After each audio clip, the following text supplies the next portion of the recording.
សមាជិកថ្មី GAC សហការជាមួយ Huawei ទទួលបានការបញ្ជាទិញលើសពី 10000 គ្រឿងក្នុងរយៈពេលត្រឹមតែ 5 ម៉ោង ម៉ាកយីហោរថយន្តថាមពលថ្មីលំដាប់កំពូល iStarland ត្រូវបានបង្កើតឡើងដោយ GAC Group និងក្រុមហ៊ុន Huawei បានប្រកាសបានទទួលការបញ្ជាទិញទុកមុនជាផ្លូវការលើរថយន្ត model ដំបូងរបស់ពួកគេគឺ GT7 កាលពីថ្ងៃទី 29 ខែឧសភា ឆ្នាំ 2026 អ្វីដែលធ្វើឲ្យគ្រប់គ្នានឹកស្មានមិនដល់គឺរថយន្តអគ្គិសនីមួយនេះទទួលបានការបញ្ជាទិញទុកយ៉ាងគំហុកលើសពីចំនួន 10000 គ្រឿងក្នុងរយៈពេលត្រឹមតែ 5 ម៉ោងដំបូងប៉ុណ្ណោះក្រោយការប្រកាសបើកទទួលការបញ្ជាទិញទុកមុនជាផ្លូវការរថយន្តអគ្គិសនី iStarland GT7 ផ្ដល់មកជាមួយជម្រើស option ចំនួន 4 ផ្សេងគ្នាត្រូវបានដាក់លើជាមួយតម្លៃចន្លោះពី $32300 ដល់ $45500 តាមការគ្រោងទុករថយន្តនេះនឹងត្រូវដាក់លើជាផ្លូវការនៅក្នុងខែមិថុនាឆ្នាំ 2026 ខាងមុខនេះសម្រាប់រថយន្ត iStarland GT7 ត្រូវបានបង្កើតឡើងគាំទ្រដល់ប្រព័ន្ធសាកថ្ម 800V ចំណែកឯប្រព័ន្ធជើងក្រោយបានបំពាក់នូវប្រព័ន្ធបូមខ្យល់បិទជិតនិងប្រព័ន្ធបូមអេឡិចត្រូនិកអាចកែសម្រួលកម្រិតភាពហាប់ណែនបានចំពោះ model Ultra ប្រើប្រាស់ប្រព័ន្ធបើកបោបង្វិលកង់ទាំង4ដំណើរការដោយម៉ូទ័រអគ្គិសនីចំនួន3អាចផ្លាស់កម្លាំងបានរហូតដល់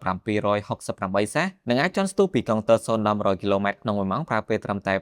2.98 វិនាទីប៉ុណ្ណោះចំណែក model Standard ប្រើប្រាស់ប្រព័ន្ធបង្វិលកង់នៅផ្នែកខាងក្រៅដំណើរការដោយម៉ូទ័រអគ្គិសនីចំនួន1អាចផលិតកម្លាំងបាន340សេសនិងអាចចុះស្ទុះពីកុងទ័រ0ដល់100 km ក្នុង1ម៉ោងប្រើពេលត្រឹមតែ 5.9 វិនាទី iStarland GT7 ផ្ដល់មកជាមួយជម្រើសអាគុយពីរប្រភេទផ្សេងគ្នាផលិតដោយក្រុមហ៊ុន CATL រួមមានកញ្ចប់អាគុយទំហំ 86.111 kW ម៉ោងនិងកញ្ចប់អាគុយប្រភេទ Chilin ទំហំ 102.768 kW ម៉ោងគាំទ្របច្ចេកវិទ្យាសាកថ្មល្បឿនលឿនកម្រិត 6C ព្រមទាំងផ្ដល់ជូនរយៈចម្ងាយបើកបរដ៏ឆ្ងាយបំផុតរហូតដល់900 km គិតតាមស្តង់ដារវាស់ចម្ងាយ CLTC បាទនេះពីទំហំរូបរាងនៅផ្នែកខាងក្រៅ iStarland GT7 មានប្រវែងមកដោយ 5050 mm ទទឹង 1980 mm កម្ពស់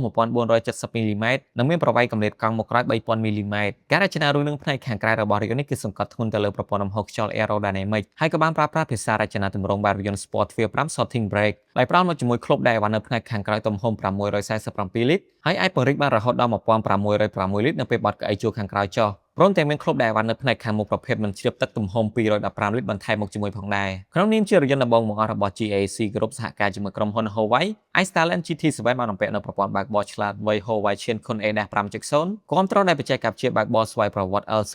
សម្រាប់ model កំពូល Ultra បានបញ្ចូលនូវប្រព័ន្ធ sensor LiDAR ស្កែនរូបភាពពីផ្លូវនិងប្រព័ន្ធ LiDAR DTPOS ប្រើ sensor សរុបរហូតដល់36គ្រាប់នៅជុំវិញរថយន្តនៅ cabin ខាងក្នុងរបស់រថយន្តនេះដំណើរការដោយប្រព័ន្ធឆ្លាតវៃ Harmony SpaceX បំពាក់នូវអេក្រង់កំសាន្តបែបបណ្ដែតទំហំ 15.6 អ៊ីងកុងទ័រ Digital ទំហំ 8.88 អ៊ីងនិងមុខងារបង្ហាញព័ត៌មាននៅលើកញ្ចក់ខាងមុខស្លាយកុងទ័រទំហំ 88 អ៊ីងបាទនេះពីបទពិសោធន៍នៃការស្ដាប់តន្ត្រីកាន់តែរស់រវើកតែម្ដងដោយសារតែរថយន្តនេះបំពាក់មកជាមួយប្រព័ន្ធសំឡេង Huawei Sound គាំទ្រដោយឧបករណ៍បំពងសំឡេងរហូតដល់21គ្រាប់រួមបញ្ចូលដោយប្រព័ន្ធបញ្ជានិងការជជែកដោយសំឡេងតាមរយៈបច្ចេកវិទ្យា AI